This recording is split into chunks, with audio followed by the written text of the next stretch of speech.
Okay na ba dito?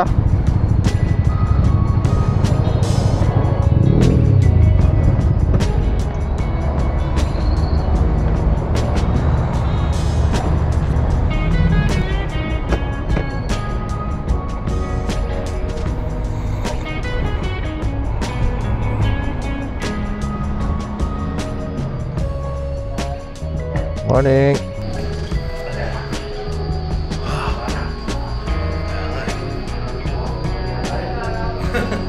Alam mo na kung anong gupit.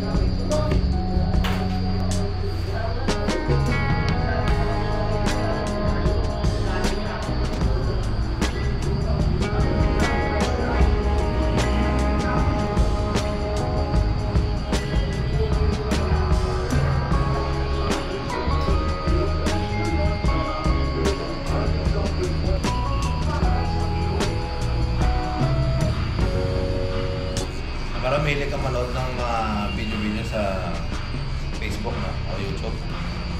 Mahilig ka. Pag may nakita kang babae nagbumotor, nakita yung pinapanood mo. Kita yung hinaharap nila, pinapanood mo. Ako pinapanood ko eh. Pag napapalan sa wall, Pinapanood mo ha? All the time. All the time. All the time. Parang po sa'yo yung mga isda. Tapos pag may rice kayo, sila. Masama.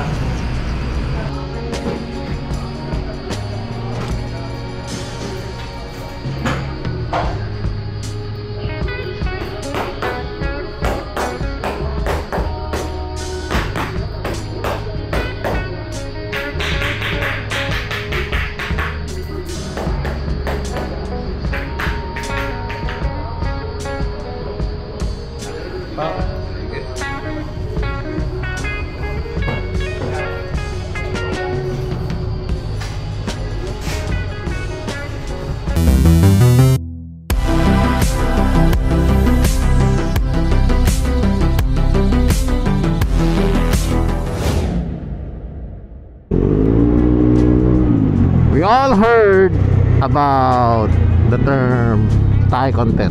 That was like from 3-4 years ago. Mauso yun. And then lahat ng mga speedrun nagtago na ng mga video nila. Including my... By the way, I'm not defending myself or anything about that.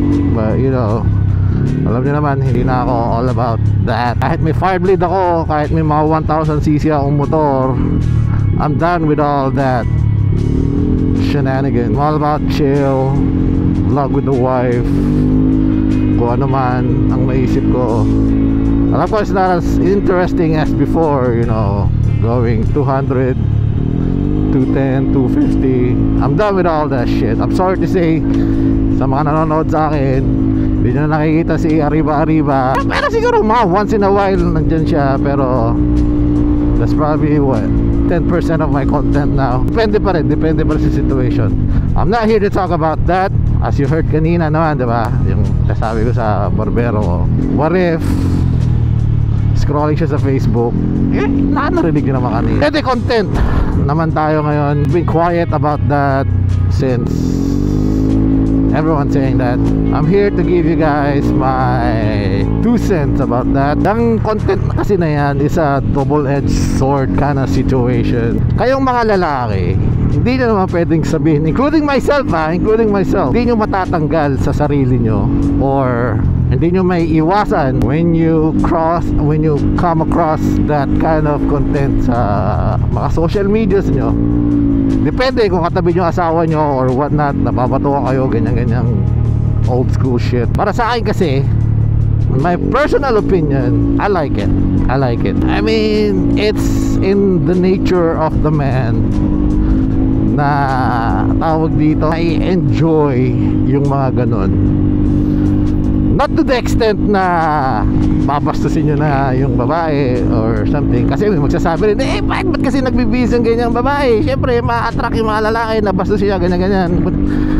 Depende na rin sa lalaki yan, ha? Kung kayo mga lalaki, hindi kayo deprived sa mga ganyang bagay or what not, you will learn how to appreciate the beauty of the body of the woman. Ito kasi sa Pilipinas, as you know, it's a religious country na pag may ng ganyang babae, masama na yan sa mata ng mga lalaki, sa mga babae, lalong-lalo na sa mga babae. Pag may nakita silang mga ganyang content, I'm like, ang naswa naman yan, paano ba to?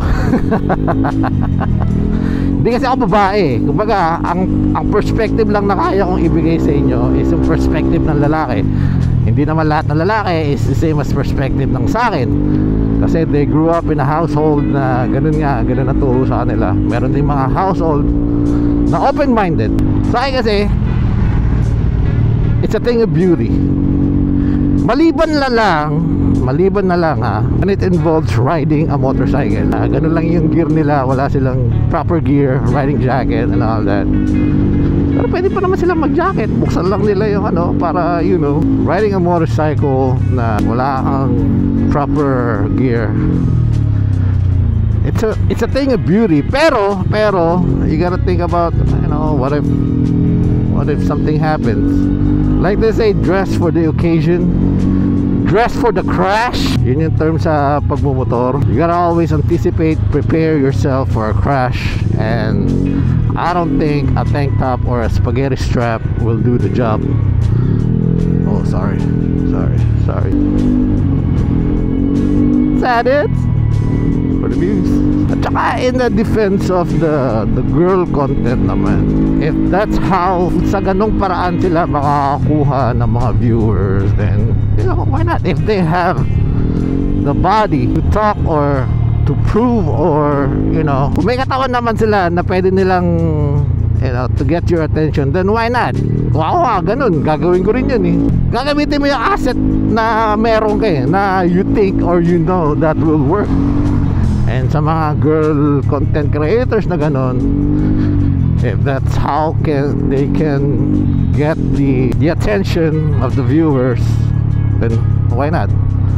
Who am I to say na stop doing that? Pero yun nga, draw the line between showcasing your in a safe environment naman sa pag nagra-ride ka na, lalong-lalo na pag nagra-ride ka sa expressway, lalong-lalo na pag naka-big bike ka, pausapan na yun. Kasi imagine mo na lang, pag nakaganong kang damit tapos nagbumotor ka, either small bike or big bike, doesn't matter.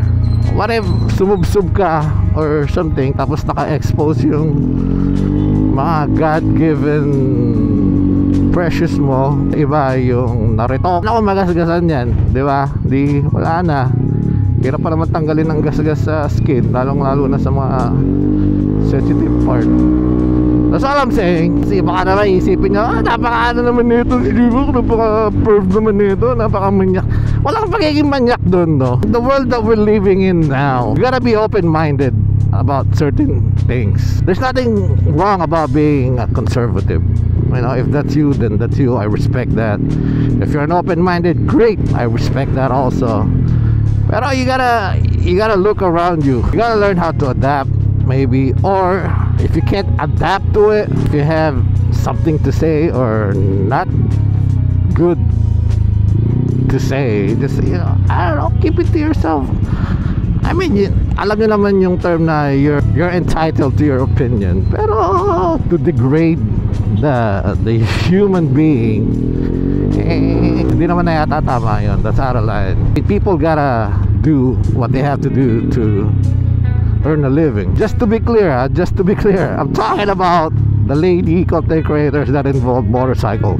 I'm in the realm of motorcycle here, so hindi ko naman nilalahat to. Pero if out of motorcycle na, I mean, ako pinapanood ko pa rin, pero I'm not talking about them, those beautiful ladies there. I'm not defending them either. I'm just telling you guys yung opinion ko regarding that topic. Ayaw naman sabihing issue kasi hindi naman issue yun. Malayo sa issue yun. Issue lang yun sa isang tao if talagang may problema siya. Yun, issue yun para sa kanya. Pero for the rest of us, you know, including myself, like I said, oh, shit, bye. Oh! Kaya kung isa kang mahilig sa social media and isa kang lalaki, huwag mo nang i-deny sa sarili mo na hindi mo pinapanood yung mga ganun, na hindi mo sinasabi sa sarili mo na ang sexy naman nito. Come on, huwag mo na lokohin yung sarili mo.